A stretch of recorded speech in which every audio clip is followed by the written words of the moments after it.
দিকে নিয়ে যাওয়ার জন্য, ইসলামকে বিজয়ের চূড়ান্ত শিখরে নিয়ে যাওয়ার জন্য সন্ধির মাধ্যমে ইসলাম এবং মুসলমানদের জন্য আগামীর ঐতিহাসিক বিজয়ের ভিত রচনা করেছিলেন। হুদায়বিয়ার সন্ধিতে আমরা জানি সেখানে নবী আকরাম সাল্লাল্লাহু আলাইহি ওয়াসাল্লাম বাহ্যিকভাবে দেখতে নতি স্বীকার করেছিলেন। নতি স্বীকার করে কাফেরদের সঙ্গে, মক্কার কুরাইশদের সঙ্গে তিনি সন্ধি করেছিলেন। সেখানে এমন দুটি শর্ত ছিল, সন্ধির চুক্তিনামায় এমন দুটি ধারা ছিল, যেই দুইটি ধারা মুসলমানরা কেউ মেনে নিতে পারছিলেন না, মানতে অনেক কষ্ট হচ্ছিল। একটা ধারা ছিল সেখানে যে যদি মক্কা থেকে কোনো মানুষ মুসলমান হয়ে মদিনায় চলে যায়, তাহলে সেই মুসলমানকে চাহিদা মাত্র মক্কাবাসীদের কাছে তিনি ফেরত দিতে বাধ্য থাকবেন। পক্ষান্তরে মদিনা থেকে কোন মুসলমান যদি কাফের হয়ে মক্কায় ফিরে আসে, মক্কাবাসীরা তাকে মদিনায় ফেরত দিতে বাধ্য থাকবে না। বাহ্যিকভাবে দেখতে দেখা গেল যে একতরফা শর্ত। নবী আকরাম সাল্লাল্লাহু আলাইহি ওয়াসাল্লাম বললেন, ঠিক আছে, এই শর্ত ছাড়া যদি তোমরা চুক্তি না করো, এই শর্ত মঞ্জুর। এই শর্ত মঞ্জুর। নবীজি প্রথমেই বলেছিলেন যে আজ কুরাইশরা এমন যে কোনো শর্ত দিবে, যেই শর্তে আল্লাহর ঘর বাইতুল্লাহর ইজ্জত এবং সম্মান রক্ষা পায়, আমি সেই শর্তেই তাদের সঙ্গে চুক্তি করব, সেই শর্তেই আমি তাদের সাথে সন্ধি করব। এই শর্তের মাধ্যমে আল্লাহর ঘর বাইতুল্লাহর কোনো অসম্মান হয় না। নবীজি বললেন, এই শর্ত মঞ্জুর। তারা বলল, আপনি এবার উমরা করতে পারবেন না, আপনাকে এবার ফিরে যেতে হবে। আল্লাহ নবী বললেন, ঠিক আছে, এইবার উমরা করব না, আগামী বছর এসে উমরা কাজা করব, সেই শর্ত মঞ্জুর। আল্লাহর পয়গম্বর একটা একটা করে শর্ত মঞ্জুর করলেন। সাহাবায়ে কেরাম এইভাবে এমন নতি স্বীকার করে সন্ধি করতে প্রস্তুত ছিলেন না। নবী আকরাম সাল্লাল্লাহু আলাইহি ওয়াসাল্লাম অত্যন্ত দৃঢ়চেতা, সুদূর প্রসারী চিন্তার আলোকে রাজনৈতিক প্রজ্ঞা দিয়ে বিশ্লেষণ করেছিলেন যে ইসলাম এবং মুসলমানদের জন্য এখন সবচেয়ে বেশি জরুরি হলো শান্তিপূর্ণ নিরাপদ উপায়ে সারা বিশ্বময় ইসলামের দাওয়াত পৌঁছে দেওয়া।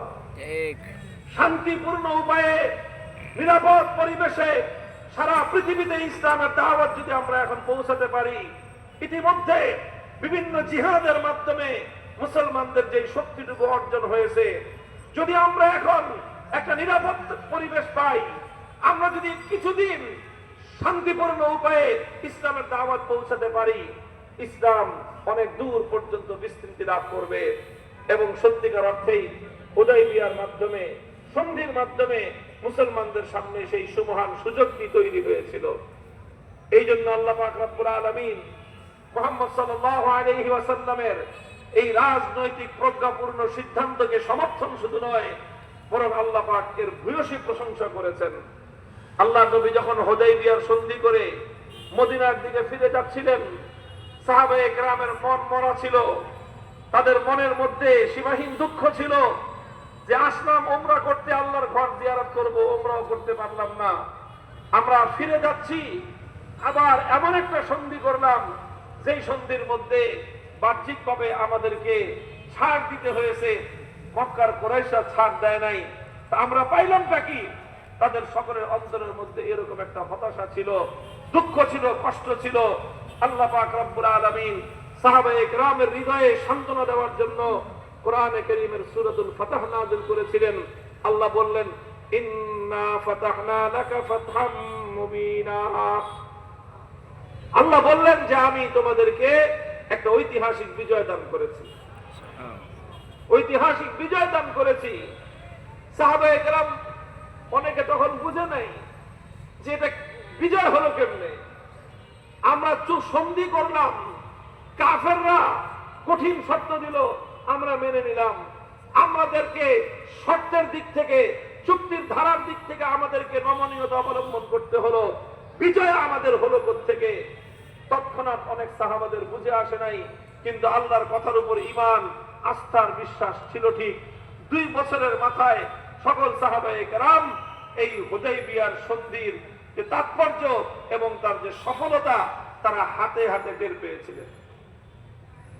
এই জন্য সাহাবায়ে কেরাম পরবর্তী উম্মতকে লক্ষ্য করে বলতেন, আনতুম তাউদ্দুনাল ফাতহা ফাতহা মাক্কাতা ওয়া কুন্না নাউদ্দুল ফাতহা ফাতহা ওয়া কুন্না নাউদ ওয়া ক্বাদ কানা ফাতহু মাক্কাতা ফাতহান ওয়া কুন্না নাউদ্দুল ফাতহা সুলহুল হুদাইবিয়া।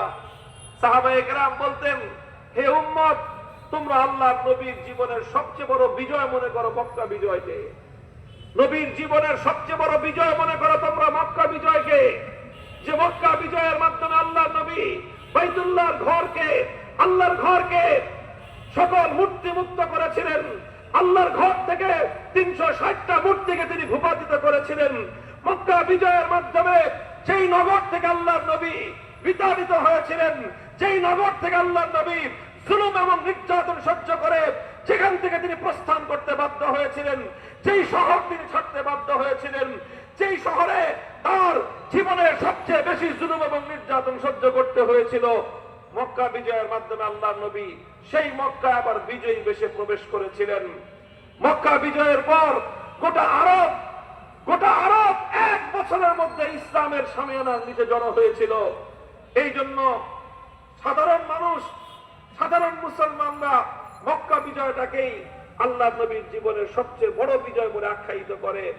কিন্তু সাহাবীগণ বলেন যে মক্কা বিজয় এটা আসলে একটা মামুলি বিজয় ছিল, মক্কা বিজয় একটা সাধারণ বিজয় ছিল। আসল বিজয় ছিল হুদায়বিয়ার সন্ধি।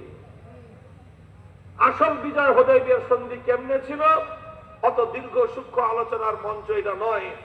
তবে এতটুকু কথা যে মক্কা বিজয়ের ভিত রচিত হয়েছিল হুদায়বিয়ার মাঠে।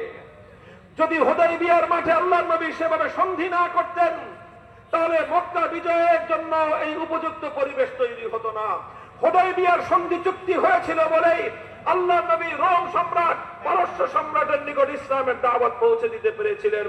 হুদায়বিয়ার সন্ধি হয়েছিল বলেই আল্লাহর নবী খায়বার বিজয় করে ইহুদিদের কবর ভেঙে দিতে পেরেছিলেন।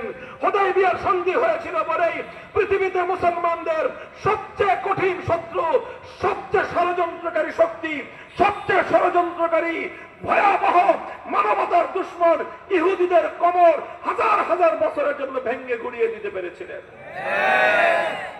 এই জন্যই হুদায়বিয়ার সন্ধির এই তাৎপর্য।